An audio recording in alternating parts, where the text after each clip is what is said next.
Hi, hello, and welcome back to my channel. If you don't know me, I'm Laura. I'm a 24-year-old engineering student who's completely obsessed with everything knitting, fiber, science related. Today I thought we should make my Make 9 of 2026. If you don't know what Make 9 is, it is 9 projects that you want to be making in 2026. And the reason for this video is to take accountability and be intentional about what I want to knit in the next year. And I have a bit of a recommendation for you guys. So I would love it if you could give me a comment down below with your Make 9 items that you want to be making for 2026. And then when we come to an end of 2026 in December, and where I'll be making my end of year roundup video, I will be sure to tell you guys to go back to your comments on this video and see whether or not you did what you thought you wanted to do for 2026. I think this could be so much fun and a way that we can all look at this and do this together. So the way I'm going to do this is that I chose 9 categories for things that I wanted to do, and then there are maximum of 3 projects in each category that is in an example of what I want to do, and we'll be discussing which type of fiber I think would be great for each project as well, so that you guys have some recommendations both for the patterns but also for the fiber. And then please leave down below what you're going to be making, because I am such a nosy person and I want to know everything, so I would love to read those. So the first thing on my Make 9 list is that I really would love it to knit a tank top, and I have 2 patterns for this, and they are both by Tiffany Tai, so the same knitwear designer, and it's her 7 p.m. tank and her 9 p.m. tank, and I think both of them are absolutely stunning, and they are beautiful layering pieces, and you can wear them all year round, and it's just going to be such a staple in your wardrobe to knit something like this. So because it is a bit more of a tight fitting garment, I wouldn't recommend going for plant fibers like hemp or linen or cotton, because they don't really have a lot of stretch and memory. So for that reason, I'm going to be knitting these in a type of wool, and it is knitted in a fingering weight yarn, so I think something like Sandness Sunday or another Knitting for Olive merino wool would be great for these projects, because they have that natural crimp and elasticity in the yarn that is going to give you such a nice form-fitting tank slash tee, and I really think that would be great. For me, I have a couple of fingering weight yarns laying around in my stash, so I think I will try and play around with seeing if I can find anything that will fit these tops. But overall, I think doing a tank top in 2026 will be such a game changer for me. With this, I really want to be making a stable t-shirt as well for 2026. And I have 3 patterns that I found, and I adore absolutely each of them, but they will require some different types of yarn, so let's go through it. The first one I have is the Freestyle t-shirt by Suzanne Miller, and it is just this beautiful oversized boxy fit t-shirt that is just absolutely gorgeous. It is knitted top down with raglan increases, and it's just the most beautiful t-shirt, and I think it would be such a staple to knit this. Suzanne Miller has knitted this up in a cotton yarn or a cotton cashmere yarn, and it just looks absolutely stunning. I think the drape of cotton or the drape of silk would look stunning for this, or maybe you could sprinkle in some cotton and some linen. I think that would look absolutely gorgeous too, but something that is very drapey and nice looking. So I wouldn't go for like a woolen t-shirt for this project, but I just think it is the most stunning basic t-shirt. And the second one I wanted to show you is the Baby Tee by Wool and Beyond, and it is a completely different type of tee because it's more form-fitted and has negative ease.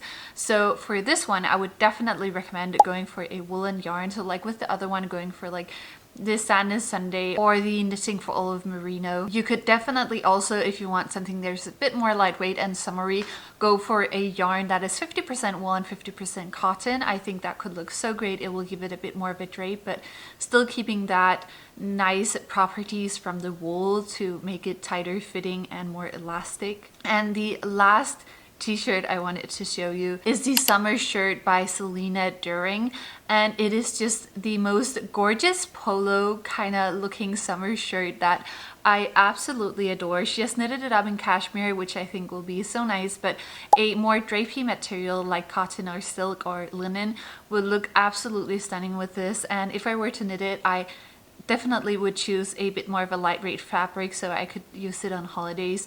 I just think it is so pretty, and it has such a nice attention to detail in the design, and I definitely think it would look absolutely gorgeous on most people. Furthermore, you don't even have to wear it closed up. You could also wear it open, so like a short-sleeved cardigan, and it is just so versatile, and I adore absolutely every single one of these 3 patterns that I've shown you here. So it will be very hard for me to decide, but I think these will stay on my knitting wish list for so long because they are such staple pieces. The third thing I really want to make in 2026 is a tie front cardigan.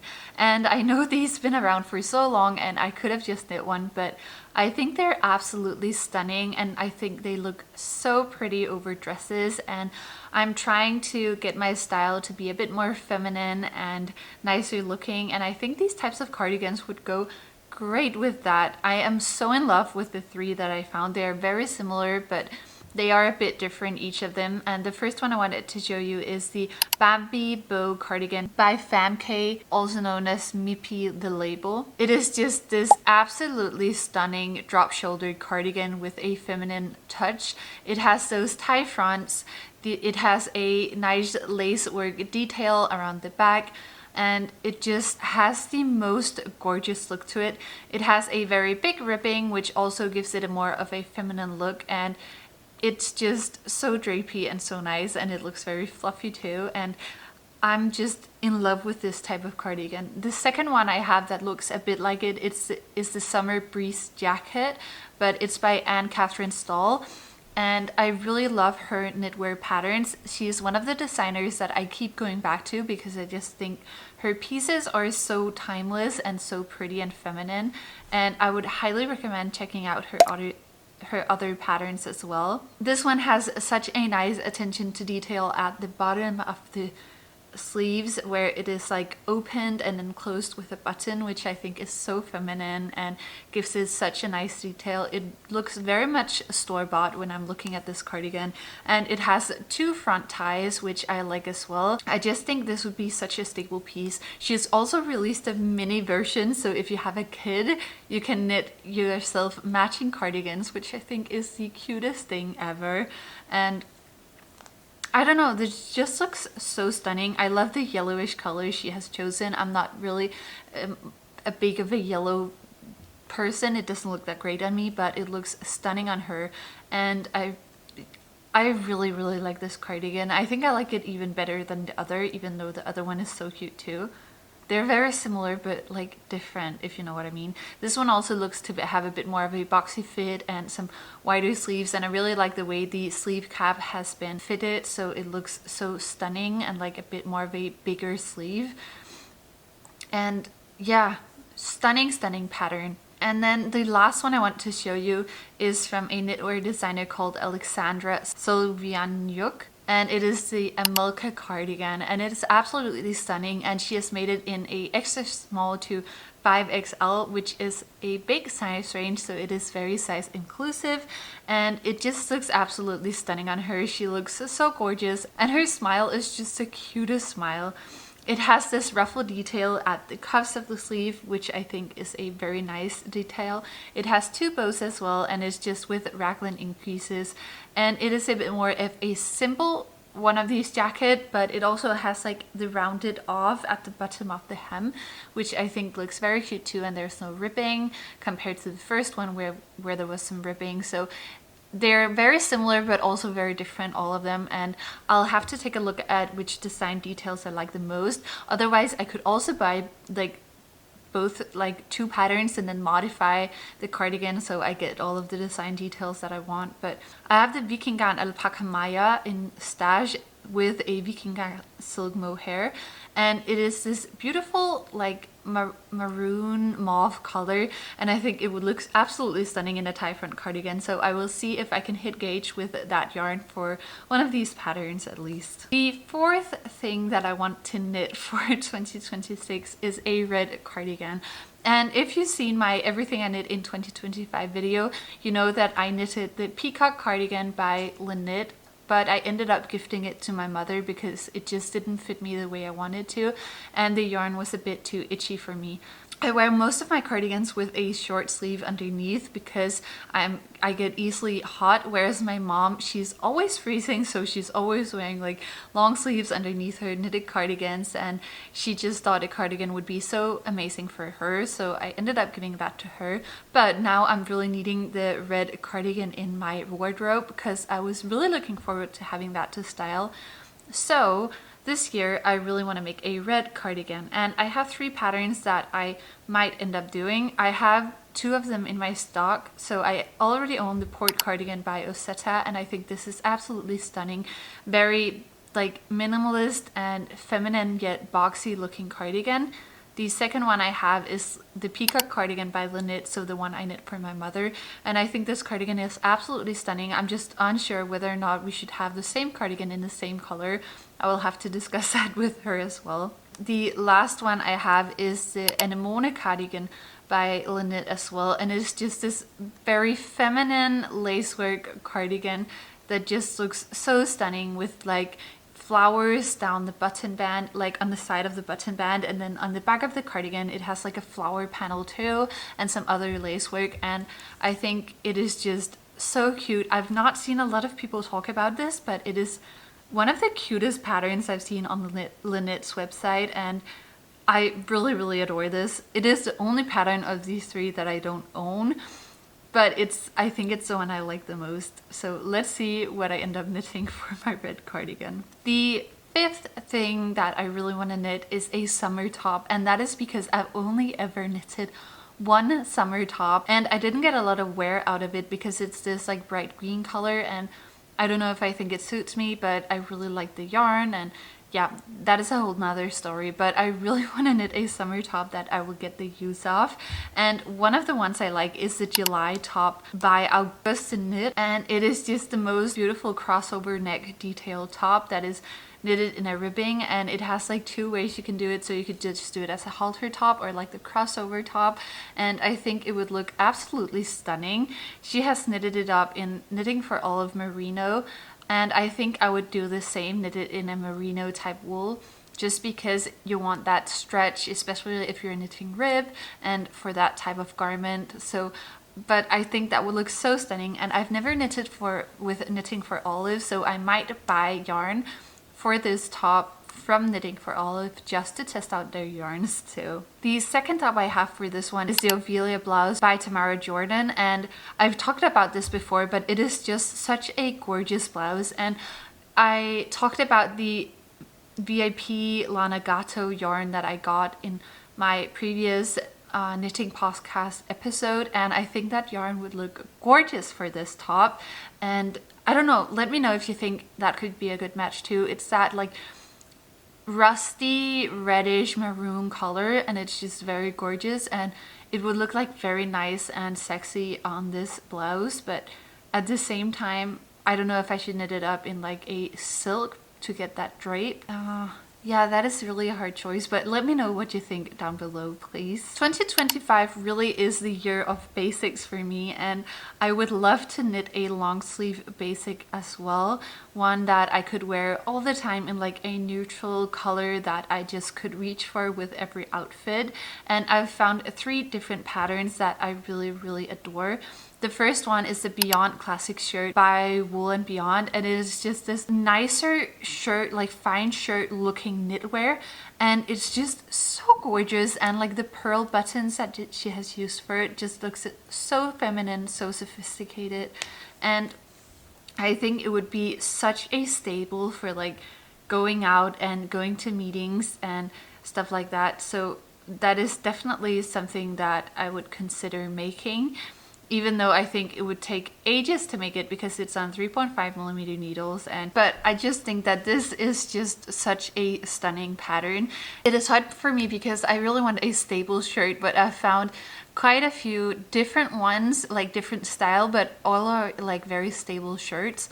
And this one is the first one, which is that like very classic look. And then the second one I really would love to knit is the Carry sweater by Johanna Gerisch, I think her name is. But it's this gorgeous tight fitted shirt with this beautiful detail in the front, and it is like these open twisted loops, and it just looks absolutely stunning. It is a newer pattern that came out here in 2026, and it is worked top down in one piece in stog knit stitch, and then the cutouts are shaped with cable crossings, and it just looks so stunning, and it would definitely be such a staple. You can choose to either have the cutouts on the front of the shirt, or you can turn it around and have it on the back, and I think both look so stunning, and knitting it up in like a black color would just be absolutely gorgeous. So oh, such a pretty one. And the last one is called the Obsidian blouse, and it is also like a tied front blouse, like the tied front cardigans that I want. And I just think it looks so feminine and so stunning. You could also choose not to knit the bow, but it just gives it such a nice sophisticated look while still being very simple and easy to style. It is a saddle shoulder construction with a v-neck and the pretty bow, and it is a slightly oversized fit, so more like the first classic shirt that I showed and less like the last one that is very tight fitted. But I think all three of them are very gorgeous, and I would love to know which one that you like the most. The seventh thing that I want to knit is something from one of my knitwear books. So in 2025 I acquired quite a few knitwear books, and they all look absolutely stunning. And my favorite one is by Augustins, and it is just this gorgeous book with 10 different colorwork patterns, and I would love to knit up one of these. Or I have this Sari Nordlund book, which also has such beautiful cabled patterns, and I would love to knit one of these in 2026. My eighth wish is a Colorwork sweater, and as I mentioned in some of my previous videos, my childhood dog unfortunately passed in October of 2025, and I really wanted to knit a shirt that commemorated him. And he was a collie, a tricolor one, so he had black, brown and white colorings out all throughout him. And I found the Facet sweater by Knit, which has this gorgeous pattern of like facets all across the sweater, and knitting it up in black with the white and brown facets would just be absolutely gorgeous. The second one I found is the Abbey Road one, and it also has this kind of colorwork pattern all throughout the blouse, and it just looks so stunning. It's like a saddle shoulder construction, so the colorwork starts there and then go throughout the arms, and then the rest of the colorwork starts when I think the front and the back is connected to knit the body. And it also has 3 colors, so it would look absolutely stunning in his 3 colors too. And I would love to know down below which one you think would look better. The 9th and last thing I want to knit is actually an accessory, and I'm really bad at knitting accessories, so I thought this year would be the year that I started to knit accessories for myself. And I would love to knit a bandana that you can use like throughout the summer to like keep your hair back and look very cute.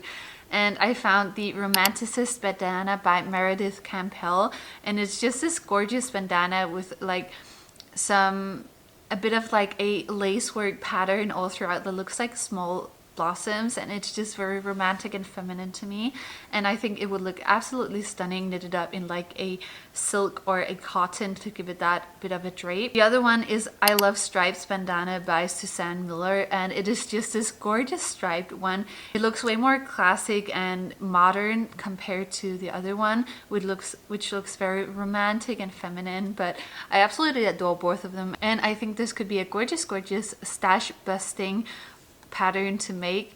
It has these stripes and it's just so nice, and of course you can use it as a scarf as well, which is nice. The other one is more of a bandana only for me, I think, because it has like strings at the end to like tie it, whereas the other one here, it is a scarf that you can tie around your head. So 2 different things, and I don't know which one I want to be making yet. So this was all for my 2026 Make 9, and I think these are absolutely gorgeous categories that I will love to be making. As I mentioned before, you should leave all of your Make 9s down below, and then in December I will tell you to come back to this video so that you can take a look at the year of knitting and whether or not you knit anything from your Make 9. My Make 9 is not to stress myself or to be more productive. It is to make sure that I'm intentional with what I'm knitting and that it is something that is thought out that I want to wear year after year,